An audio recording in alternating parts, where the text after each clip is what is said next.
안녕하세요. 생생법률쇼 이지원입니다. 법과 친해지는 제일 좋은 방법 생생법률쇼. 오늘도 크고 작은 법률 문제로 어려움을 겪고 있는 여러분을 위한 법률 상담은 물론이고요. 세상을 들썩이게 하는 이슈들을 법적으로 풀어보는 시사법률 토크까지 준비되어 있습니다.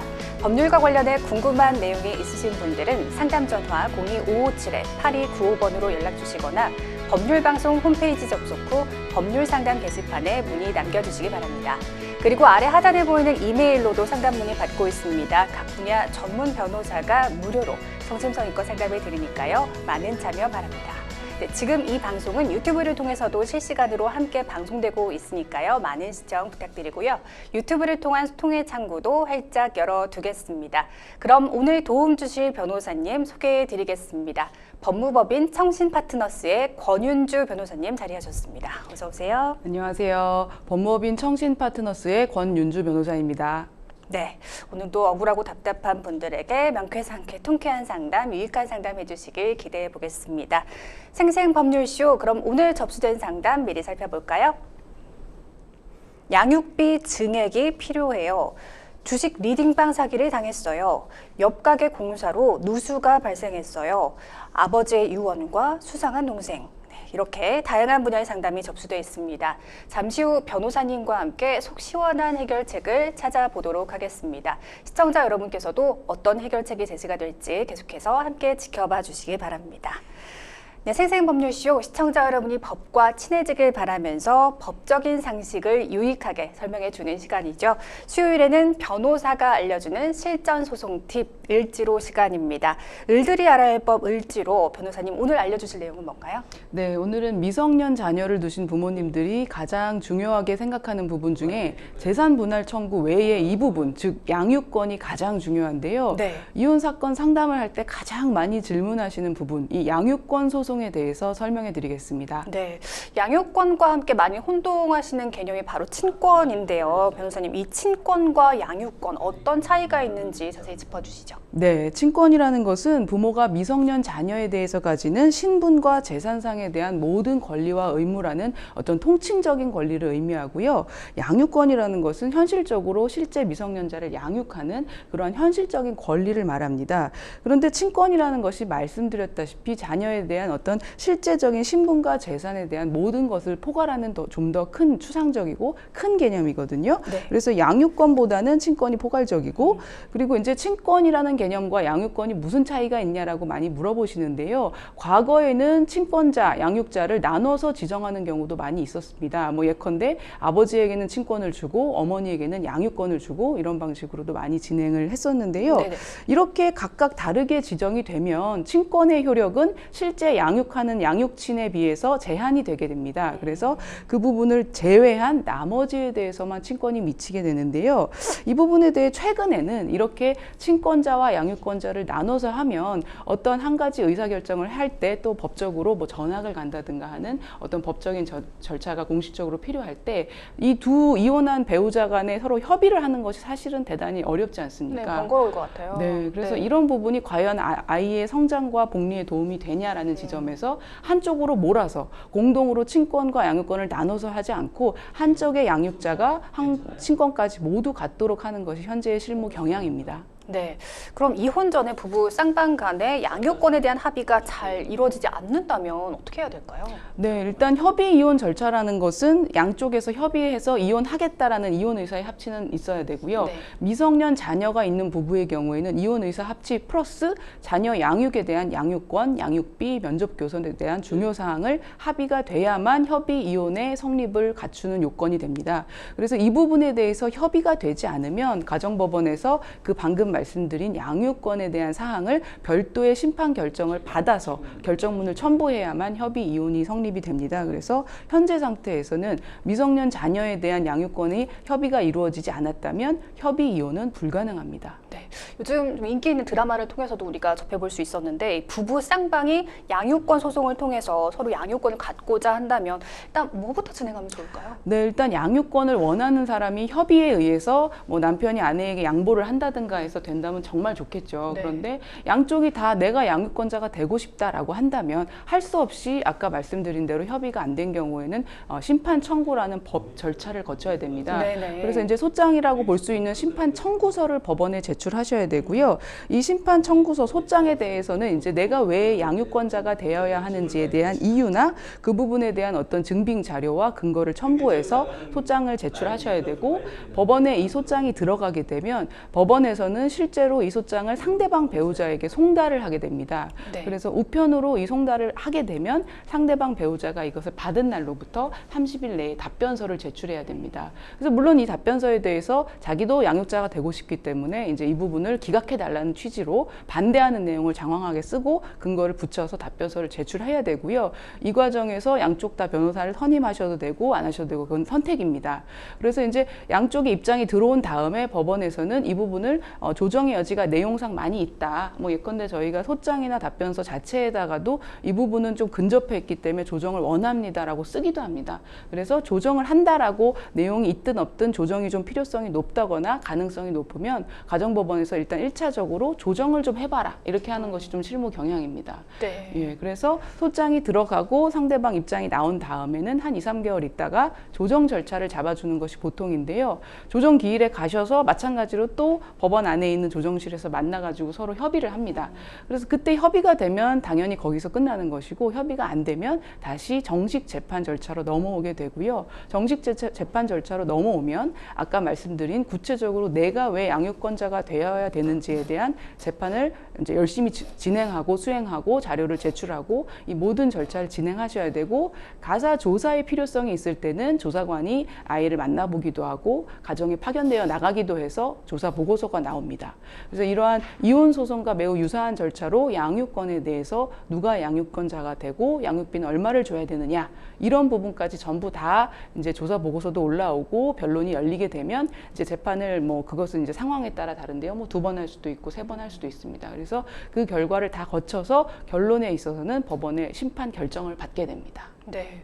기한이 1년 정도 소요되는 경우도 많다고 하고 네, 상당히 맞습니다. 오래 걸린다는 생각이 드는데 그만큼 좀 네. 객관적으로 평가하기 위해서겠죠. 네. 그럼 법원이 양육권자를 결정할 때 가장 중요하게 보는 것이 무엇일까요? 네, 물론 이 부분은 너무 상식적이게도 너무 당연하게도 아이의 복리입니다. 네. 그러니까 두 아빠와 엄마가 내가 정말 적절한 양육자입니다 아무리 주장하더라도 제3자, 특히나 아이의 입장에서 법원은 가장 중요하게 아이에게 어떤 행동, 어떤 양육자가 제일 좋은가에 대한 복리를 위주로 판단을 합니다. 그래서 과연 이 13세 이상이라면 사실 아이가 많이 컸기 때문에 아이의 의사가 사실은 복리에 굉장히 직결된다고 볼 수가 그렇겠네요. 있습니다.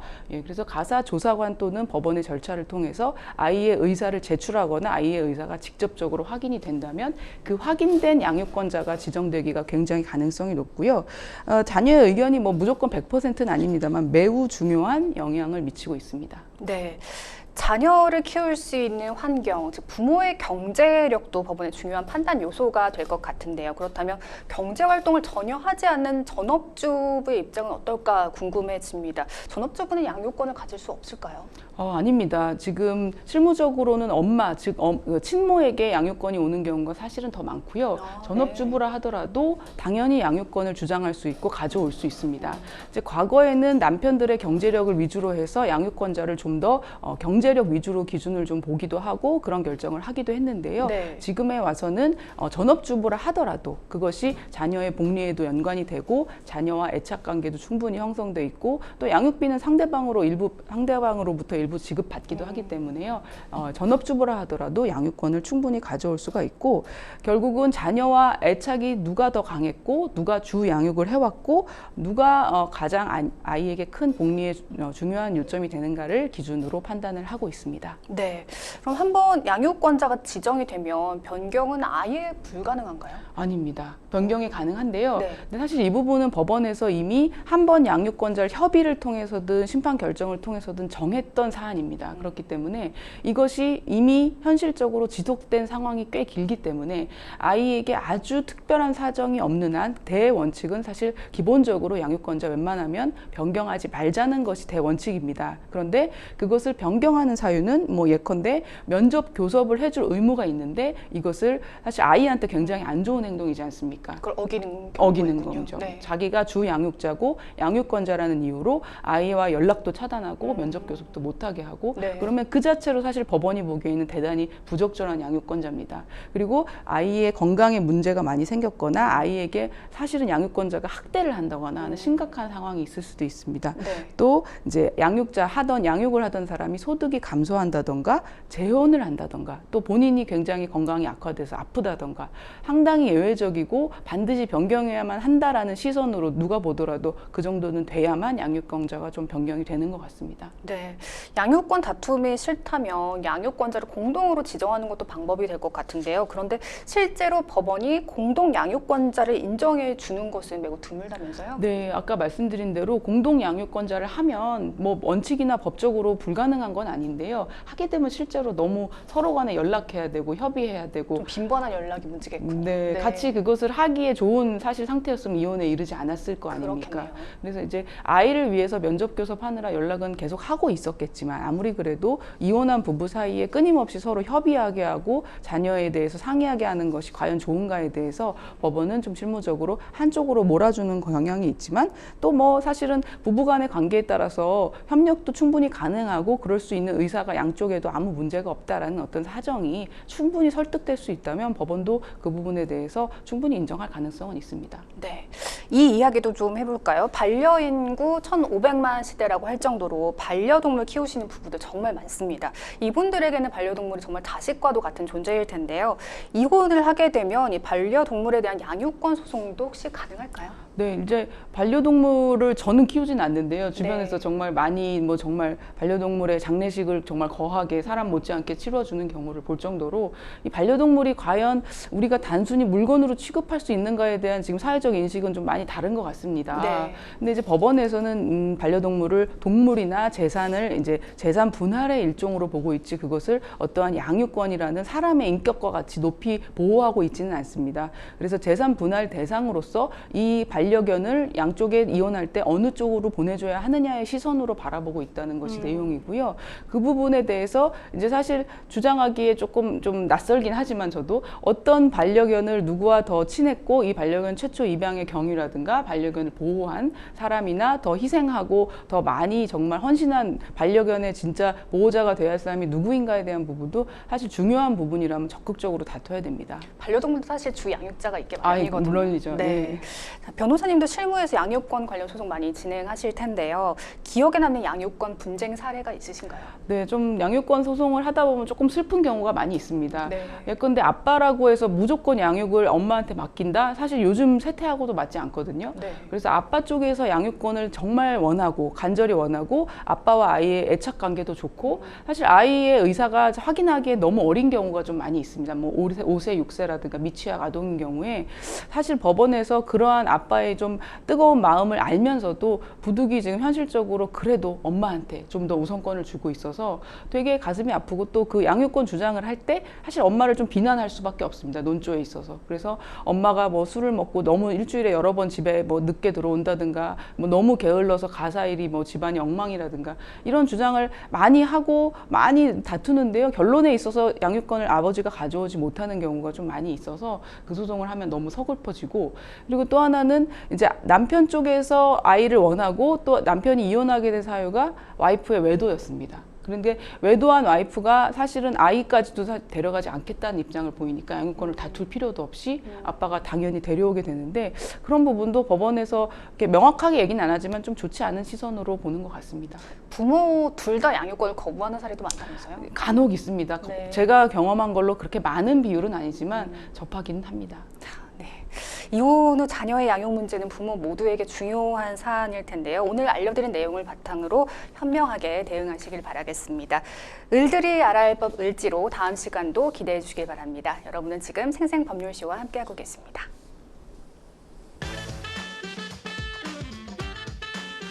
어렵고 복잡한 법률 문제로 고민하고 계신가요? 그렇다면 생생법률쇼가 도와드리겠습니다.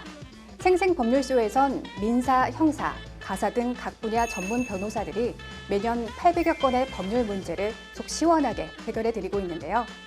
그럼 무료로 법률 상담을 받을 수 있는 3가지 방법 지금부터 소개합니다.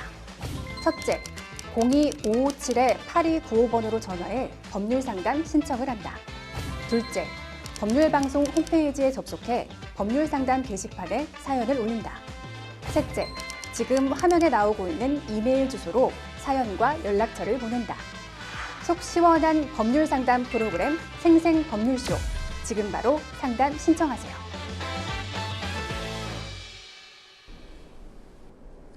네, 지금부터는 생생법률쇼가 자랑하는 성심성의 무료 법률 상담 진행해 보겠습니다. 전화 상담 연결돼 있는데요. 받아보죠. 안녕하세요.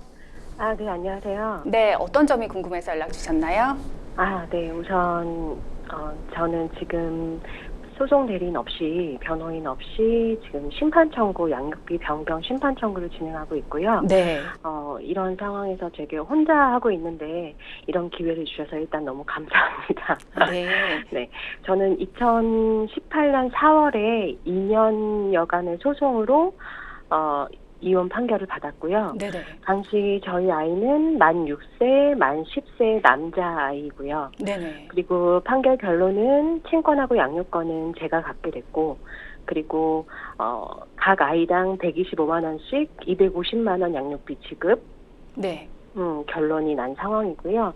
그때 당시에 이제 제가 결혼 과정에 파탄과 힘듦으로 인해서 공황장애를 진단을 받게 됐는데 네. 그 또한 이제 판결문에 적시해 주셔서 결혼 생활로 인해서 그런 문제가 이제 그런 건강상의 문제가 발생을 했다라는 것까지 이제 해주셨었어요. 네네. 그리고 그때 당시에 그 아이들 아빠에는 대기업을 다니고 있었고 연봉은 1억, 자가 소유도 하고 있었고 자동차 소유도 하고 있었고, 네, 그때 판결 당시의 상황은 일단 그렇고요. 네. 지금 제가 현재 진행하고 있는 건 양육비 변경 심판 청구를 진행을 6월 달에 접수를 했고, 네.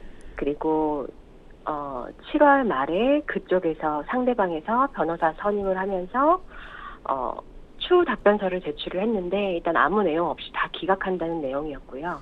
그리고 법원에서는 8월 9일 성면 준비 명령과 그다음에 10월 달 신문 기일 소환장이 저한테 도달한 상황이에요. 네. 그리고 제가 지금 요청하고 있는 건 현재 남자아이들이고 만 12세, 지금 아이들이 12세, 16세이고 예비 중1 그리고 고1인데 지금 현재 고1인 큰아이는 특수목적고에 진학을 해서 지금 다니고 있는 상황이고, 또 둘째 아이도 평화 따라서 이제 준비하고 있는 상황이고요.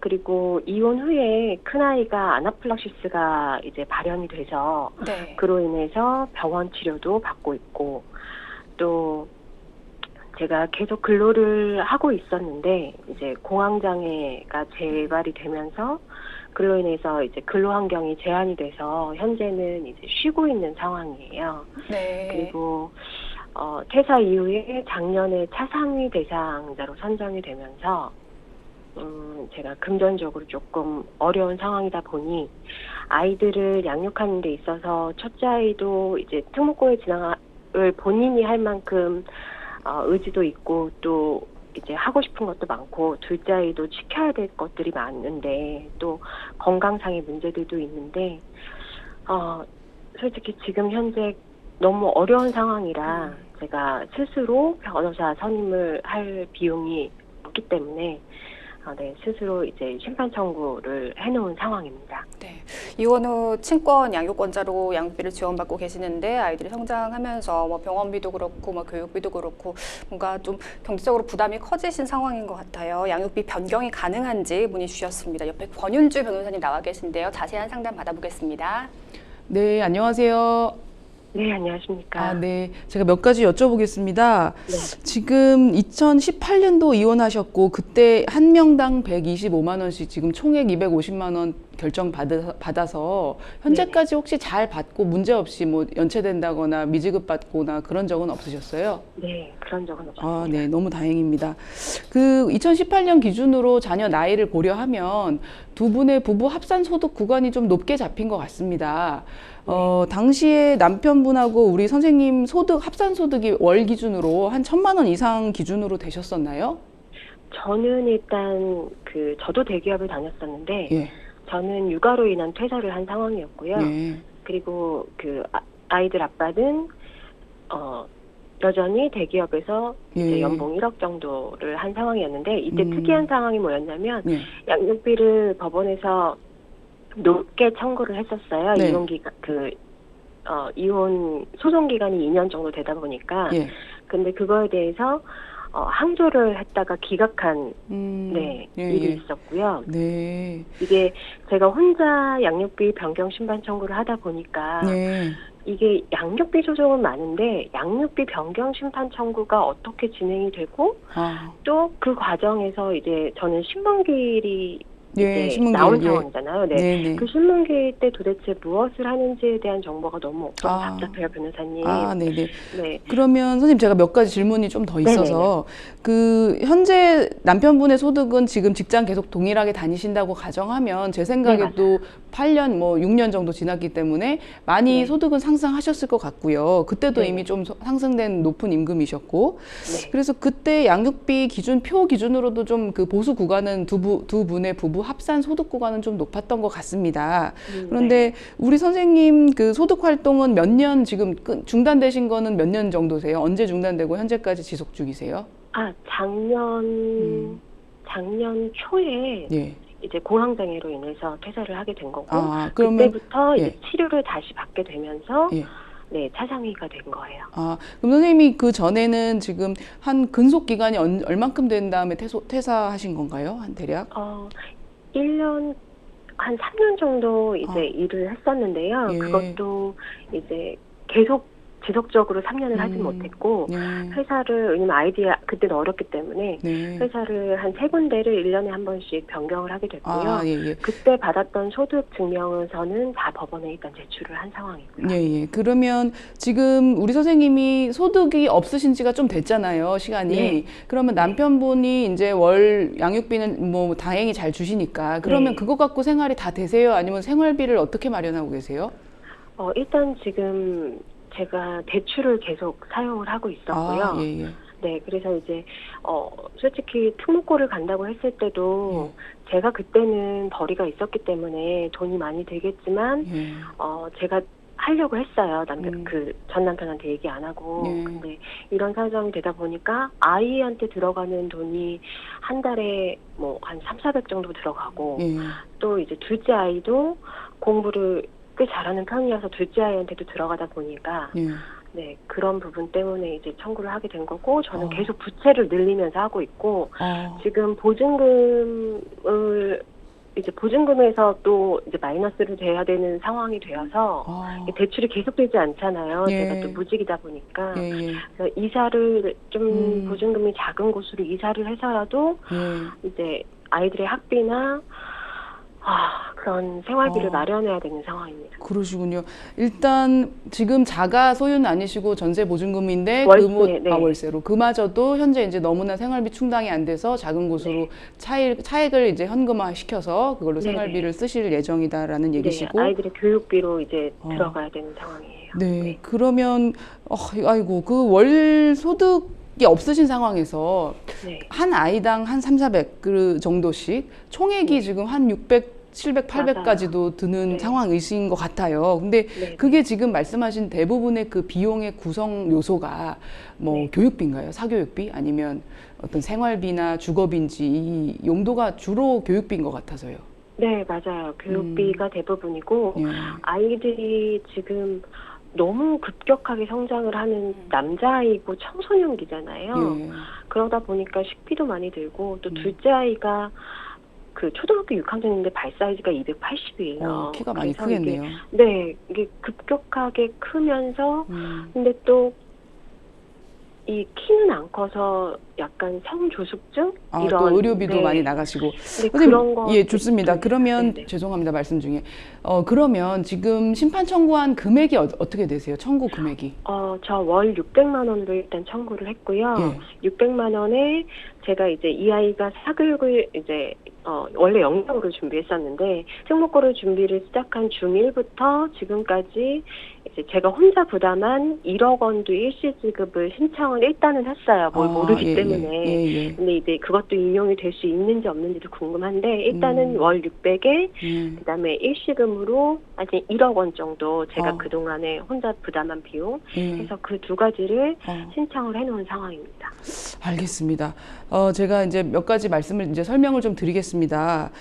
우리가 지금 월 600을 청구하신 것은 기존에 월 500 받으시는 거, 월 250 받으시는 거에 있어서 사실 2배 이상이잖아요. 네. 굉장히 높은 금액이고, 그리고 이제 선생님 말씀하신 내용을 들어보면, 물론 부모로서 저도 충분히 이해합니다만, 이제 사교육이라는 건 선택의 영역이어서 과연 그것이 이제 필수적으로 법원에서 양육비로 인정받을 수 있을 만큼의 설득력이 있겠느냐의 지점이 하나가 있고요.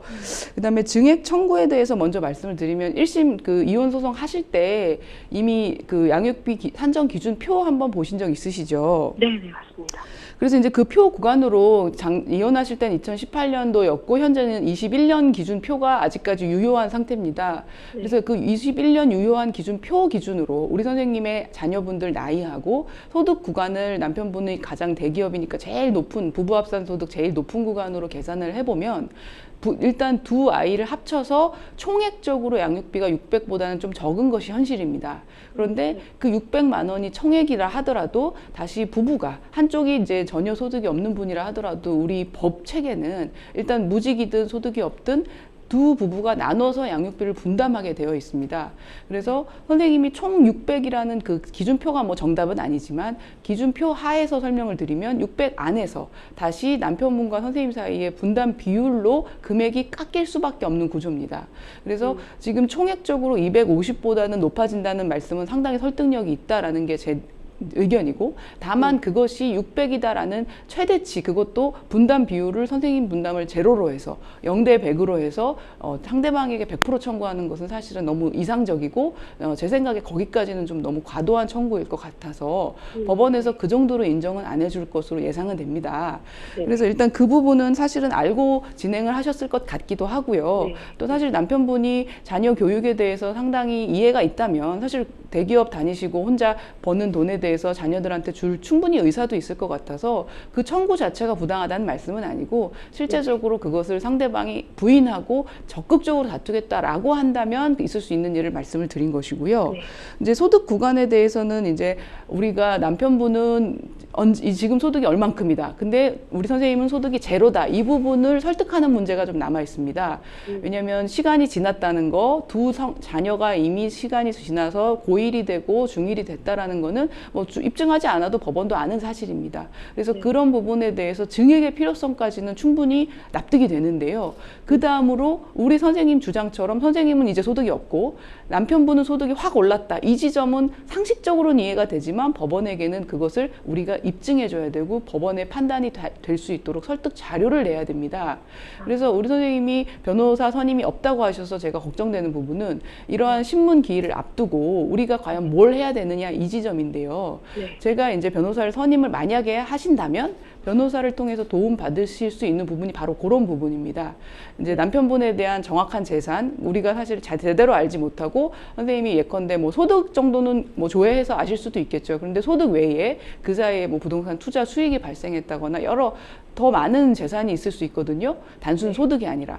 그래서 그런 부분을 토탈 상대방의 재산, 현재 상태에서의 재산 상태가 어떠한가에 대한 뭐 재산 조회나 재산 명시 이런 부분, 그리고 그것을 했는데도 모자라는 부분에 대해서 더 적극적으로 오픈해서 그 자료를 법원에 보여주는, 그것이 이제 우리 선생님 쪽에서 하실 일이고 그 부분에 대해서 좀 도움이 필요하시지 않을까라는 게 저의 생각이고요.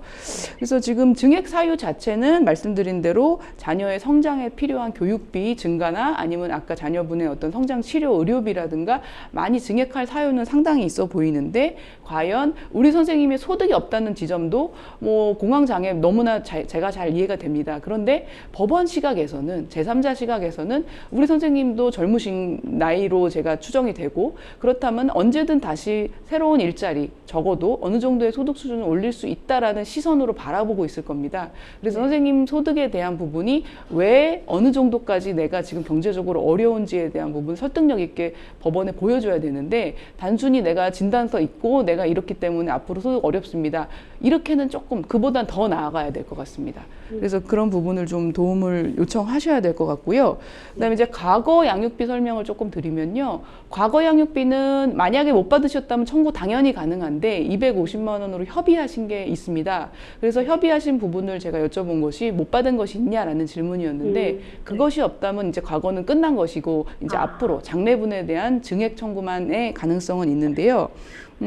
지금 이제 방송 보시는 분들을 위해서 최근에 7월에 났던 대법원 전원합의체 판결을 하나만 말씀을 드리면 과거 양육비를 못 받은 부모가 있을 때 양육권자가 있을 때 그 과거 양육비에 대해서 과거 대법원은 뭐라고 했냐면 청구도 안 했고 가정법원에 심판 청구도 안 했고 부부간 협의도 없었다면 정말 막말로 나중에 자녀가 40살 50살이 되든 언제든 청구 가능하다는 게 기존의 판례였는데 바뀌었습니다.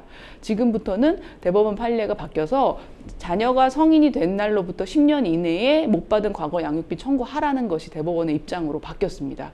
그래서 선생님은 해당이 안 되시지만 만약에 과거 양육비를 협의도 안 해보시고 청구도 안 해보신 분들은 성인이 된 자녀 성인 기준으로 10년 안에 청구를 하셔야 되고요.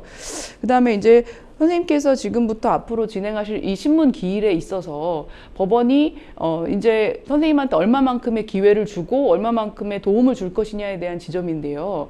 변호사 선임 없이 진행하시는 거 충분히 가능은 하신데 이혼 경험도 있으시고 재판 진행 경험도 있으셔서 다만 양육비 증액이라는 것은 법원 입장에서는 조금 간단한 쟁점 중에 하나입니다. 그러니까 증액 사유가 있냐 없냐라는 그 자료만 보면 더 이상은 뭐 특별히 할 것이 없는 재판일 수 있어서요.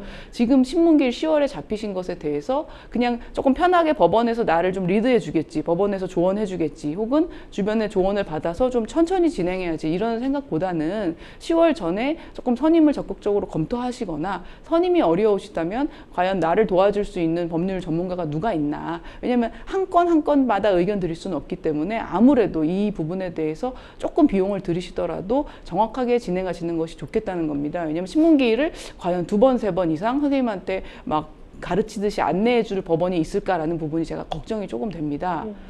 그럼 신문기일에 보통 어떤 일들을 하시는 건가요, 재판장님? 이제 재판장님께서는 우리가 일반 소송 진행하는 것과 사실 내용이나 절차 면에서 거의 유사합니다. 그래서 선생님한테 더 이상 뭐 낼 것이 있느냐, 혹은 앞으로 무슨 절차를 진행하고 싶으냐를 묻는데 선생님께서 내가 전문가가 아니어서 변호사 선임을 위해서 좀 기회를 주십시오 하면 얼마든지 오케이가 되겠는데 그게 아니라 글쎄 지금 있는 자료로 판단해 주십시오 하면 끝날 수도 있는 재판입니다. 그래서 그럼 그때 얘기를 해서 그때 한 번 신문기일을 하고 그때 판결이 나면 그거에 대해서 또 항소를 하거나 항소할 수 있습니다. 예, 결정이 나면 항소할 수 있는데 이제 우리 실무 경향이요. 1심 충실히 해야 됩니다. 1심에서 판결 난 것을 이제 항소심에 가서 물론 면밀히 보지만요. 조금 부실하게 진행한 것을 항소심 가서 보완하겠다. 이런 자세는 적절하지는 않습니다. 이것도 3심제인가요? 왜냐면 3심제입니다.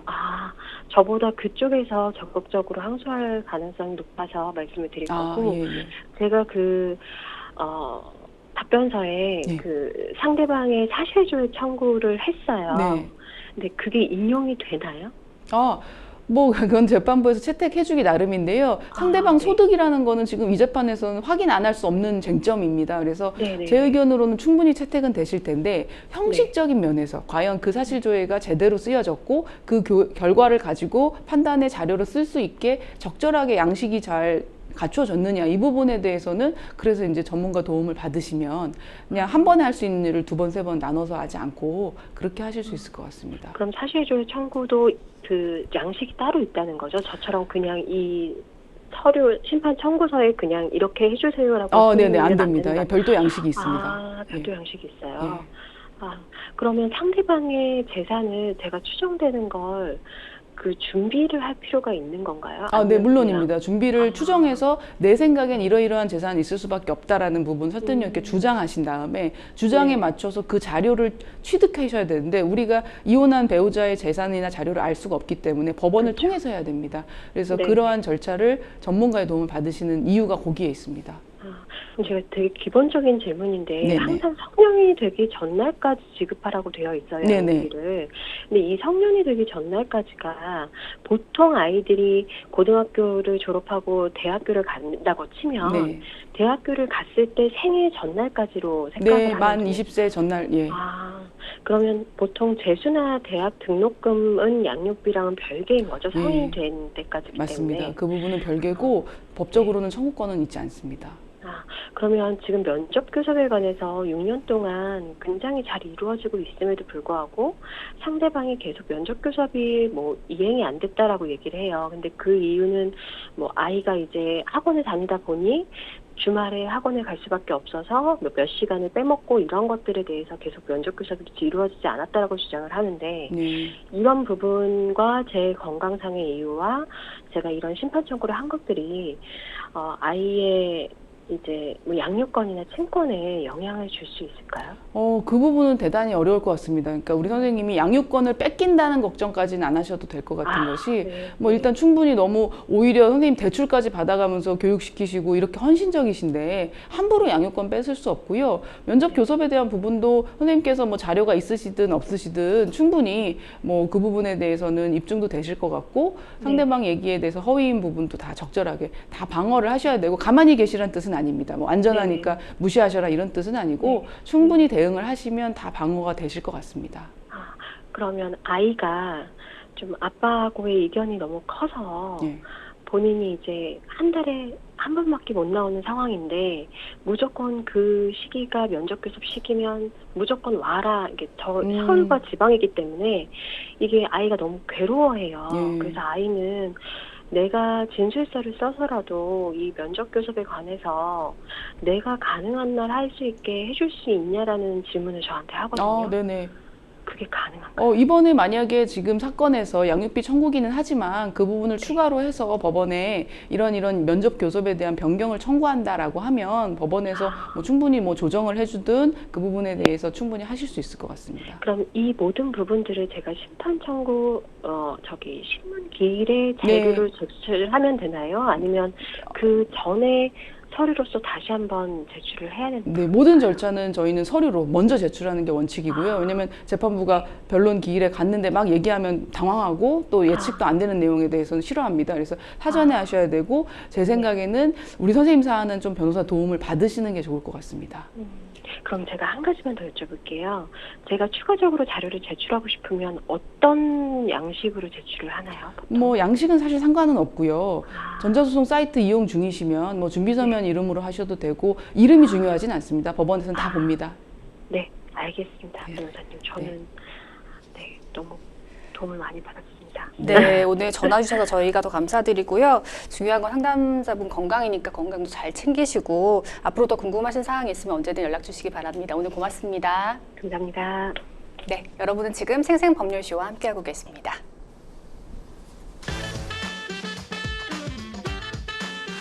어렵고 복잡한 법률 문제로 고민하고 계신가요?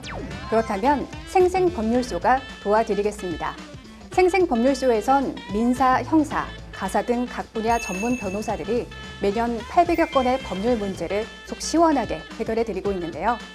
그럼 무료로 법률 상담을 받을 수 있는 3가지 방법 지금부터 소개합니다. 첫째, 02-557-8295번으로 전화해 법률 상담 신청을 한다. 둘째, 법률방송 홈페이지에 접속해 법률 상담 게시판에 사연을 올린다. 셋째, 지금 화면에 나오고 있는 이메일 주소로 사연과 연락처를 보낸다. 속 시원한 법률 상담 프로그램 생생법률쇼. 지금 바로 상담 신청하세요. 네, 이번에는 법률방송 이메일을 통해 들어온 여러분의 고민을 해결해 드리겠습니다. 어떤 내용인지 보실까요? 유튜브 리딩방에서 주식 종목을 추천해 주는 걸 보고 처음 주식 투자를 시작했지만 이렇다 할 수익을 보진 못했습니다. 그러던 중 하루는 어떤 사이트 링크를 보여주면서 본인들이 한 증권사의 공모 주식 140만 주를 할당받았다며 공모주 청약 4주 프로젝트를 진행하겠다고 하더라고요. 들어가 보니 61명 정도 되는 사람들이 들어와 있고 1,000만 원에서 3,000만 원 정도의 돈을 내면 수익금의 20%를 바로 입금해 준다는 말에 2,000만 원을 넣고 기다려봤습니다. 이후 그들이 보여준 가상 계좌를 보니 그동안 제 몫으로 쌓인 수익금이 꽤 되더라고요. 이에 추가로 5,500만 원을 더 입금했습니다. 그러던 중 추첨을 통해 공모주에 당첨이 됐다며 할당된 주식이 많으니 추가 입금을 서두르라고 하는 겁니다. 급한 마음에 지인들과 친척들에게 4,500만 원을 빌려 바로 입금했습니다. 그렇게 들어간 돈만 1억 2천이고 가상 계좌에는 2억 7천이라는 돈이 찍혀 있었습니다. 더 이상 보낼 돈도 없고 지금까지 쌓인 수익금도 충분하다고 생각했기 때문에 이제 송금을 해달라고 요구했습니다. 그런데 계속해서 이런저런 핑계를 내며 추가 입금만 유도하더라고요. 그렇게 담당자와 실랑이를 하다 결국 가상 계좌와 카톡 메시지들을 캡처해 경찰에 사기 신고를 하게 됐습니다. 저에겐 지금 무엇보다 지인들에게 빌린 돈을 갚는 게 가장 시급한데 이 돈을 돌려받으려면 사기꾼을 잡는 방법밖에 없을까요? 사실 아직도 가상 계좌의 수익이 확인이 되는 상황이라 제가 돈을 더 입금했더라면 수익금을 회수할 수 있었을까 하는 생각도 드는데 이게 정말 사기가 맞겠죠? 하셨습니다. 네, 주식 코인 관련 리딩방 피해 사례가 나날이 증가하고 있습니다. 우선 리딩방이 무엇이고 이 리딩방 사기에는 어떤 특징이 있는지부터 짚어주실까요? 네, 방금 그 사안에 상당한 많은 특징이 지금 녹아져 있었는데요. 리딩방이라는 것은 결국 불법적인 어떤 정보를 주면서 내가 수익금을 주겠다는 내용입니다. 네. 주요한 특징은 이런 겁니다. 비현실적으로 고수익, 그러니까 은행 이자 이상의 훨씬 높은 수익률을 약정하고요. 네. 또 빨리 해야 된다라고 좀 빨리빨리 하라는 유도를 하고, 그리고 우리들만의 특별한 내부 정보가 있다 이런 얘기를 하고요. 처음에는 작은 금액을 요구하지만 점점 더 많은 금액을 요구하고 또 그거에 대한 신뢰를 얻기 위해서 허위 자료를 제시하기도 하고, 마지막으로 이제 수익금 내놔라 하면 이제 연락이 안 된다거나 수익금을 주지 않는 이런 방식이 아주 전형적인 사기 방식입니다. 네, 좀 이성적 판단이 어렵게 만드는 것 같은데요. 상담소께서 지인들 돈을 못 갚을까 봐 가장 걱정이신 것 같습니다. 주식 리딩방 사기의 경우 보통 범인을 잡아도 이 피해 금액 전액을 회수하기는 어렵다고는 하는데요. 이 리딩방 사기로 이런 돈 회수할 방법이 있을까요? 네, 왜냐면 이제 우리가 돈을 송금한 그 계좌에 돈이 가만히 있으면 얼마나 좋겠습니까? 그런데 사기를 치려고 했기 때문에 그 돈을 분명히 바로 빼가지고 은닉을 했을 겁니다. 네. 그런 의미에서 우리가 어떤 소송이나 법적인 절차를 해도 이미 늦었다라는 생각을 할 수밖에 없는 구조고요. 결국은 민사소송보다는 형사고소를 통해서 압박을 하고 이제 사기죄로 중한 처벌을 받을 것을 두려워한 상대방으로부터 이제 합의금을 이끌어내는 방식으로 생각할 수가 있는데요. 그러려면 바로 경찰에 신고하셔야 되고, 경찰 신고를 위한 증거는 당연히 매우 자세하고 모든 증거를 빠짐없이 수집해서 제출하셔야 되고요. 지금 이런 경우 피해자가 많을 거기 때문에 네. 다른 피해자들하고 연대할 경우 이제 수사관 입장에서는 매우 크고 중대한 사건으로 인식할 수가 있습니다. 그래서 그런 부분을 이용해서 빨리 고소하시는 것이 좋고, 또 변호사 소송을 같이 하시면서 이 부분을 이제 민사 형사를 같이 진행하시는 것이 방법입니다. 네, 지금 현재 가상 계좌의 수익이 확인되고 있는 상황이기 때문에 과연 이게 진짜 사기인가 아닌가 좀 헷갈려 하시는 것 같거든요.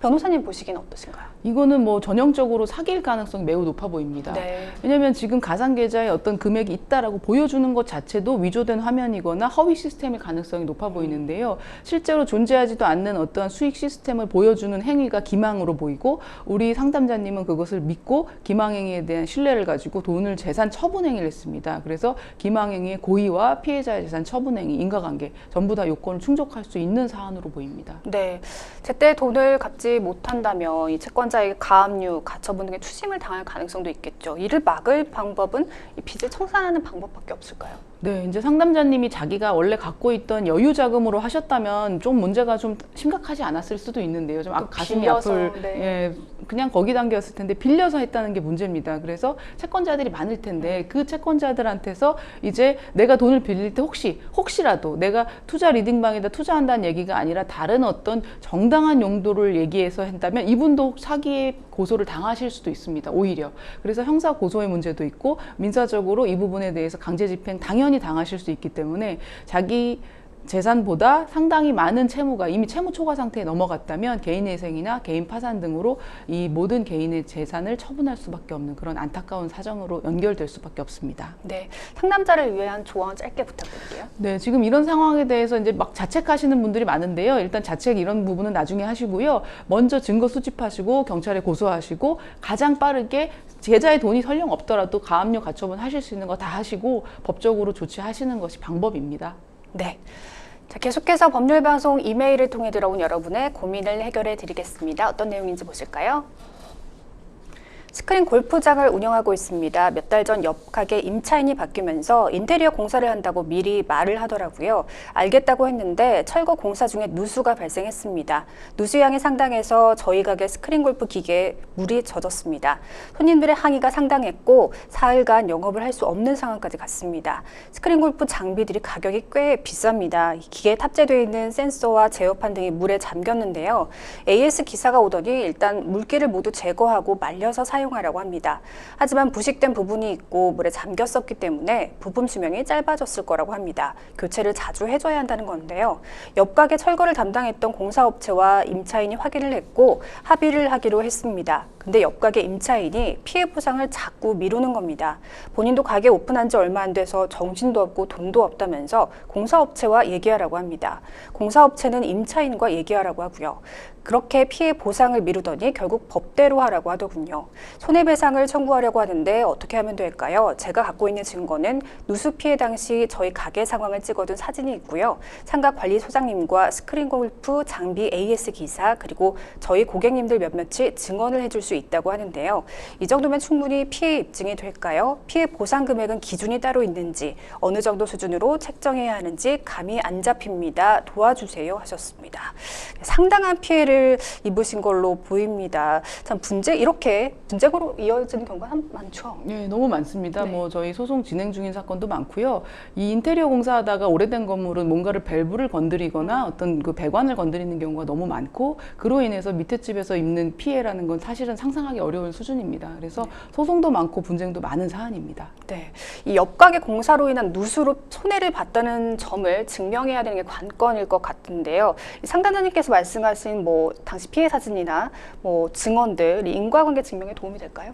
네, 물론입니다. 일단 누수 피해가 발생하면 인과관계 문제가 걱정을 많이 하시긴 하는데 현실적으로는 오히려 인과관계보다는 손해액에 대한 부분이 조금 더 집중될 때가 있습니다. 왜냐하면 누수 피해가 발생한 것에 대해서 즉시 해결해야 되는 상황이라서 그 당시에 관계자들이 모두 모이게 됩니다. 그래서 현장 사진을 찍거나 촬영을 하거나 당연히 그때 이제 관리소장님도 부르게 돼 있고 그걸 빨리 수리하지 않으면 누수가 계속되기 때문에 이 원인을 찾는 것도 긴급하게 이루어질 수밖에 없습니다. 그래서 인과관계 문제는 그 문제를 해결하는 과정에 대한 제대로 된 증거 수집만 된다면 소송 가서 상대방이 부인하는 일은 별로 쉽지 않은 일입니다. 네, 고가의 장비들이 누수로 인해 피해를 입었습니다. 3일 동안 영업도 못 하셨다고 하는데요. 손해액을 어떻게 산정을 해야 할지 고민이 많으실 것 같거든요. 네, 손해액 산정은 사실 굉장히 어려운 부분이고 네. 실제 손해배상 소송이 들어왔을 때도 피고 측 변호사가 방어를 해야 되는 중요한 쟁점입니다. 네. 물론 아주 직접적인 인과관계 있는 손해부터 발생을 하겠는데요. 물건 피해에 대한 그 보상하는 거 그리고 내가 그 물이 누수된 부분에 대한 그 마루라든가 벽체라든가에 대한 당연히 직접적인 그 수리하는 비용 그다음에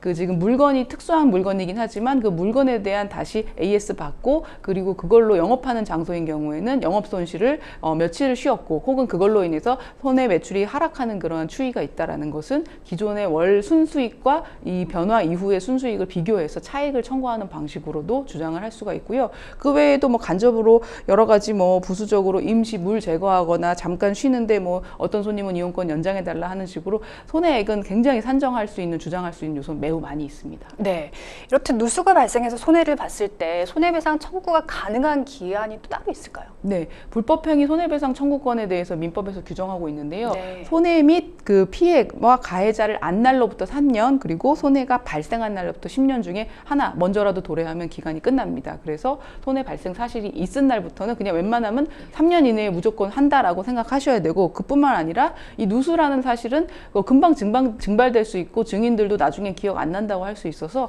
사실 손해배상 소멸시효보다도 즉각적인 소송 제기는 필수적이라고 보입니다. 네.